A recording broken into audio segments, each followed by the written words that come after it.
ఒక చిన్న గ్రామంలో చిన్ను అనే 8 సంవత్సరాల బాలుడు తన అమ్మ లక్ష్మితో కలిసి ఉండేవాడు. చిన్ను తండ్రి కొన్ని సంవత్సరాల క్రితం చనిపోవడంతో లక్ష్మి కూలి పనులు చేస్తూ తన కొడుకును చదివించేది. ప్రతి ఉదయం, అమ్మా, చిన్నూ, లేచి రా బంగారం, స్కూల్కి ఆలస్యం అవుతుంది. చిన్ను, అమ్మా, నువ్వు తినకుండా ఎందుకు పనికి వెళ్తావు? అమ్మ నవ్వుతూ, నేను తిన్నాను బాబూ. నువ్వు బాగా చదివితే అదే నాకు పెద్ద భోజనం. కాని నిజానికి ఆమె చాలా రోజులు ఆకలితోనే పని చేసేది. ఒకరోజు స్కూల్లో టీచర్ అడిగింది, టీచర్, మీ జీవితంలో నిజమైన హీరో ఎవరు? పిల్లలంతా పోలీస్, డాక్టర్, సైనికుడు అని చెప్పారు. చిన్ను మాత్రం లేచి, నా హీరో మా అమ్మ అన్నాడు. అందరూ ఆశ్చర్యంగా చూశారు. నా కోసం తన ఆకలిని కూడా మర్చిపోయి పని చేసే అమ్మే నా హీరో. టీచర్ కళ్లలో నీళ్లు తిరిగాయి. ఆ రోజు సాయంత్రం చిన్ను ఇంటికి వస్తూ రోడ్డు పక్కన ఒక పర్స్ కనిపెట్టాడు.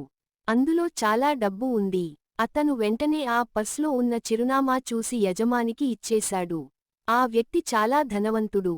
వ్యక్తి, బాబూ, ఈ డబ్బు తీసుకో. చిన్ను, నాకు డబ్బు వద్దు సార్.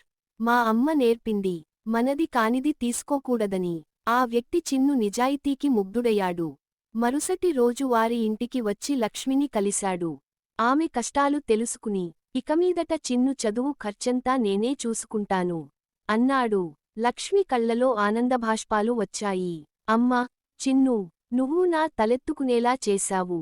చిన్ను అమ్మను గట్టిగా హత్తుకుని, అమ్మా, నువ్వు నా కోసం ఎంత కష్టపడ్డావో, ఒకరోజు నేను నీకు అంతకంటే ఎక్కువ సంతోషం ఇస్తాను అన్నాడు. కొన్ని సంవత్సరాల తర్వాత చిన్ను పెద్ద డాక్టర్ అయ్యాడు. గ్రామంలో ఉచితంగా పేదలకు వైద్యం చేస్తూ తన అమ్మ కోసం ఒక అందమైన ఇల్లు కట్టించాడు. ఇంటి తాళాలు అమ్మ చేతిలో పెట్టి, అమ్మా, ఈరోజు నేను సంపాదించిన ప్రతిదీ నీ త్యాగానికి చిన్న బహుమతి మాత్రమే అన్నాడు. లక్ష్మి కొడుకును కౌగిలించుకుని ఏడుస్తూ, నువ్వే నా జీవితంలో దేవుడు ఇచ్చిన గొప్ప వరం అంది. ఇద్దరూ ఒకరినొకరు హత్తుకుని కన్నీళ్లు పెట్టుకున్నారు.